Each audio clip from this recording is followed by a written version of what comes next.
وبالأسحار هم يستغفرون. اب رہا یہ مسئلہ کہ پھر جانوروں کو مارتے کیوں ہیں؟ بھائی مارتے اپنے فائدے کے لیے ہیں. روحانی فائدہ بھی ہے اور جسمانی فائدہ ہے گوشت، کیونکہ اللہ نے گوشت کا آلٹرنیٹ غذا میں کوئی پیدا نہیں کیا. اب ہندو پوچھے گا کہ گوشت کیوں کھاتے ہو، روٹی سے پیٹ نہیں بھرتا؟ چاول، دال، مٹر، کریلے، یہ اتنی ساری چیزیں کھانے کے لیے ہیں، کیا ضرورت ہے گوشت ہی کھایا جائے؟ تو ہم بھائی ہندوؤں سے ہم کہتے ہیں کہ ایک دفعہ کھا کے دیکھو.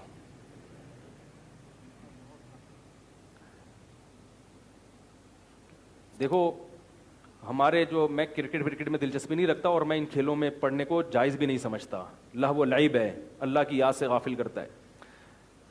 لیکن ہمارے ایک پرانے وہ تھے، بالر تھے، اسپیڈ اختر، نام ان کا شعیب اختر تھا لیکن لوگوں نے ان کا کیا نام رکھا ہوا تھا؟ اسپیڈ اختر. بہت فاسٹ بالنگ کراتے تھے وہ. کسی ہندو پلیئر سے، بالر سے انٹرویو لیا، مجھے کسی نے بتایا، میں نے براہ راست نہیں دیکھا، یہ انٹرویو لیا گیا کہ آپ اتنی فاسٹ بالنگ کیوں نہیں کراتے جتنے شعیب اختر عرف اسپیڈ اختر صاحب کرواتے ہیں، ٹھیک ہے نا، آپ اتنی فاسٹ بالنگ کیوں نہیں کراتے؟ تو اس بالر نے کہا کہ وہ گوشت کھاتے ہیں، ہم گوشت نہیں کھاتے. تو بھائی اگر گوشت کھاؤ گے تو بالنگ کی اسپیڈ، بولو بھائی، تیز ہو جائے گی. اب وہی شادیوں کا بھی آ جاتا ہے، کیا کریں، ہندو 4 شادی کا قائل نہیں ہے، دالیں کھا کے 4 شادیوں کا شوق پیدا بھائی. یہ مسلمان جس کو اللہ نے گوشت کھلائے اس کے لیے 4 شادیاں، آپ کے لیے تھوڑی ہیں. ایک صحابی نے عرض کیا، یا رسول اللہ میں گوشت کھاتا ہوں تو مجھ سے خواہش نفس برداشت نہیں ہوتی، میں نے گوشت کو اپنے اوپر حرام کر لیا ہے. آپ صلی اللہ علیہ وسلم نے منع کیا کہ گوشت کھاؤ اور اللہ کی حلال چیزوں سے اجتناب مت کرو. تو پتہ چلا گوشت کھانے سے انسان میں قوت بڑھتی ہے، طاقت آتی ہے جسم میں. دیکھو یہ جو درندے ہیں نا، درندے اور جو چرندے ہیں، ان میں فرق کیا ہے؟ شیر کی اور بکری کے لائف اسٹائل میں فرق دیکھو آپ. دہشت بکری میں ہے یا شیر میں؟ شیر کی خوراک کیا ہے؟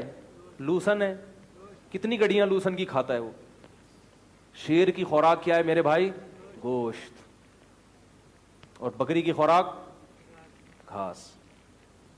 تو جب گھاس کھاؤ گے، یعنی کھیرا ککڑی بھی تو گھاس ہی ہے ایک طرح کی، تو حرکتیں کیسی ہوں گی؟ بکری جیسی. اور گوشت کھاؤ گے تو آواز میں بھی دم پیدا ہوگا. اور اللہ نے مسلمان کو جہاد کے لیے بھی پیدا کیا ہے. یہ جو ہمارے فوجی ہیں نا، جو اتنے بڑے بڑے لمبے تڑنگے باغا بارڈر پہ آپ نے دیکھا ہوگی، گوشت کی وجہ سے ہیں، نسلوں سے گوشت کھاتے آ رہے ہیں. آواز میں دم پیدا ہوتا ہے گوشت کھانے سے، قوت غضبیہ بڑھتی ہے، غضب. دیکھو شیر کو جب غصہ آتا ہے کیسا غراتا ہے. جتنے گوشت کھانے، بلی کو دیکھ لو، جب غصہ آتا ہے غراتی ہے، انسان ڈر جاتا ہے. بکری نہیں غراتی، بکرا بھی نہیں غراتا. بکری کو زیادہ تنگ کرو، بولے کیا مزاق ہے بھائی، بس زیادہ اتنا کہے گی. بکری کو اگر تنگ کرو نا زیادہ، تھپڑ مارو، یہ کرو وہ کرو، میں کرتی اور زیادہ زیادہ ایک سینگ مانگتے گی بس. بلی سے پنگا لیا ایک حد تک برداشت کرے گی، اس کے بعد رکھ کے ایک چپیٹ لگائے گی. کیا خیال ہے بھائی؟ رکھ کے ایک تھپڑ لگائے گی. تو گوشت میں نے تو مرغیاں بھی بہت پالی تھیں، ابھی ذبح کر دیں، کیونکہ روز کے حساب سے بلی کے لیے باربیکیو کا انتظام ہوا تھا ہمارے گھر میں. ہم نے 8-10 مرغیاں پالی، ایک خاندانی سا مرغا پالا، دیسی انڈے کھا رہے تھے ماشاءاللہ مزے سے. کسی بلی کو مخبری ہو گئی. اب میں روزانہ دیکھوں کہ ایک مرغی کا جنازہ، میں حیران یہ ہو کیا رہا ہے. پتہ چلا جی بلی بیٹھی ہوئی دانتوں میں خلال کر رہی ہے، کھا پی کے ڈکار، روز کے حساب سے ایک مرغی کم. وہ بلی پکڑائی میں آ نہیں رہی. پھر ہم نے کہا بجائے اس کے کہ بلیاں کھائیں ہم ہی نہ کھا لیں اس کو، پھر ہم نے سب ذبح کر دی. اب دوبارہ پالیں گے، یہ چیزیں تو پالنی چاہیے، اس میں مزہ ہے بہت. تو کم از کم دیسی انڈا کھانے کو ملے گا. اور جانوروں میں نا ایک فطرت کی بہت بڑی عکاسی کرتے ہیں جانور، ان میں نیچرل لائف نظر آتی، بہت کچھ سیکھتا ہے انسان جانوروں سے. تو میں نے غلطی سے مرغے کو گوشت کھلا دیا. ہم نے کہا اور ذرا بانک دے گا صبح صبح اٹھ کے.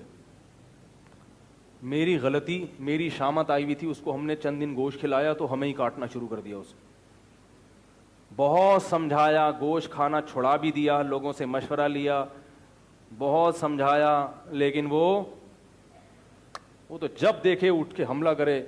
مجھے اس سے اندازہ ہوا گوشت انسان میں قوت غضبیہ کو, غیظ و غضب کی قوت کو کیا کرتا ہے, بڑھاتا ہے. ہاں مرغا تو چونکہ جانور ہے, اس کو یہ تمیز نہیں ہے کہ کس پہ غصہ کرنا ہے کس پہ نہیں کرنا, اس لیے ہم نے پھر مرغے کو اٹھایا اور مرغیوں کو بیوہ کر دیا. ہم نے سب سے پہلے مرغیاں بیوہ ہوئی ہیں, پھر مرغیوں کی عدت ختم ہونے سے پہلے مرغیوں کو بھی ہم نے کاٹ لیا, لیکن پہلے مرغیوں کو بیوہ کیا. ہم نے کہا ہمیں ہی کاٹ رہا ہے یہ.